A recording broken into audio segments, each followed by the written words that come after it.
Be ready. 5 seconds.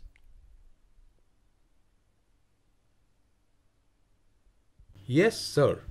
I do agree with the government and the Honorable Minister.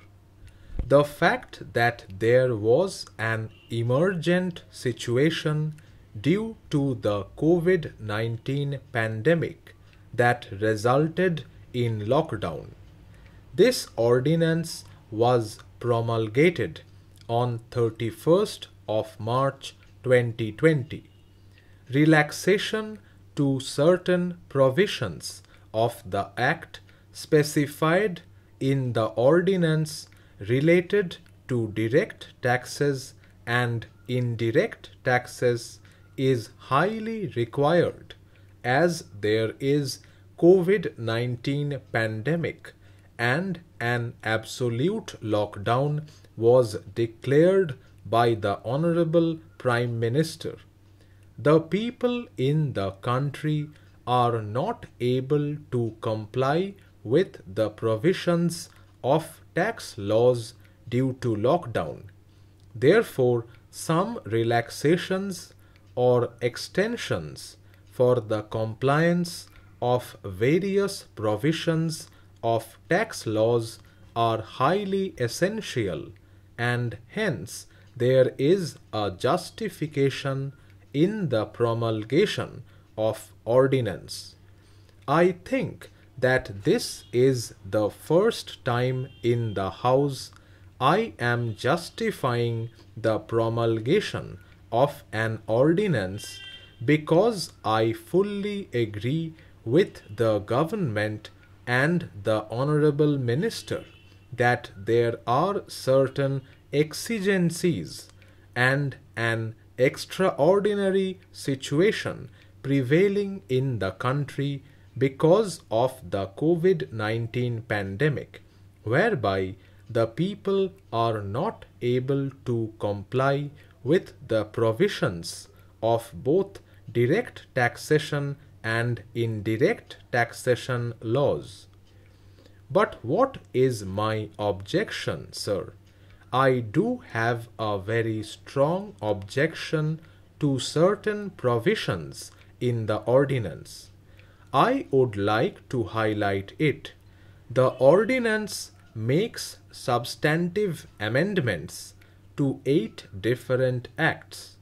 It may kindly be noted that 8 different acts being modified means substantial changes took place in 8 acts, and one of the major acts is the Income Tax Act of 1961. Regarding Section 4 of the ordinance, I would like to explain it as it is dealing with the PM CARES Fund. Sir, yesterday also, during the time of introduction of the bill, this matter was elaborately discussed by the House. I need not repeat the arguments raised by my learned friends yesterday. I cannot understand the logic to have a separate fund. We have a similar fund which is the Prime Minister National Relief Fund. What is the difference between the Prime Minister National Relief Fund and the PM CARES Fund?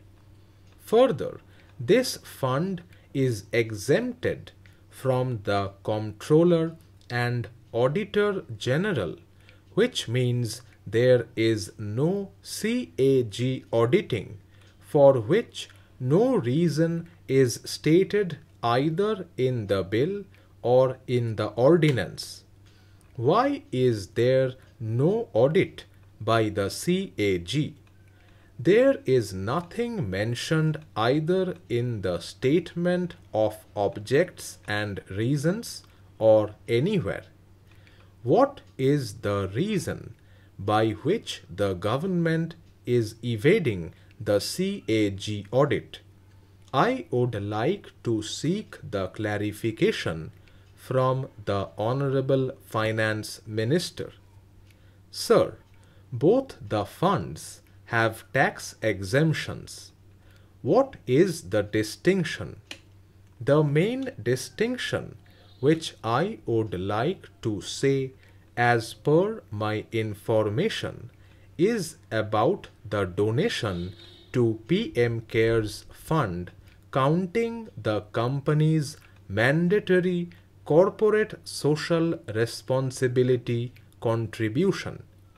Suppose a corporate is contributing to the fund, that will be counted as their mandatory corporate social responsibility contribution.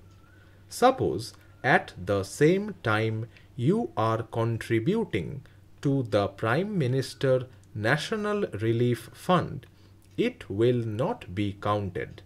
This is my knowledge. It is subject to correction. What is the resulting effect of all this?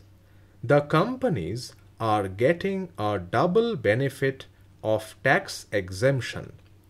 That is my strong objection. How is it possible? On the one side, you are getting CSR exemption because as per Corporate Social Responsibility Act, 2% of the annual profit has to be spent on fulfilling corporate social responsibility, and on the other you are getting income tax exemption also. So you are getting a double benefit, and there is no such exemption as far as Prime Minister's National Relief Fund is concerned. This discrimination is illegitimate and there is no logical sense in it. That is the second point which I wanted to make. I submit that donation to central government should not be counted as mandatory CSR contribution, since income tax exemption is already given. Another point is that the fund lacks transparency. It is not audited by the Comptroller and Auditor General of India. Further, even Right to Information Act is also not applicable. I may be corrected if I am wrong.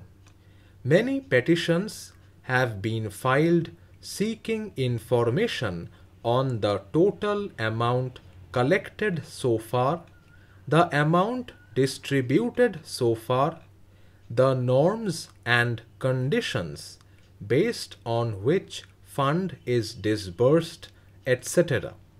For all these queries, the answer people are getting is that the Right to Information Act does not apply to the fund. So, lack of transparency and accountability is the major issue, and I would like to highlight that. It is quite unfortunate.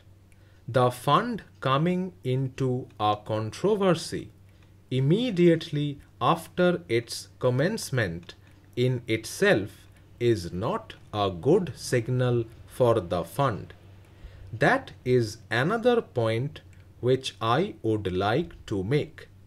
Besides that, there is a total lack of transparency over the use of the fund.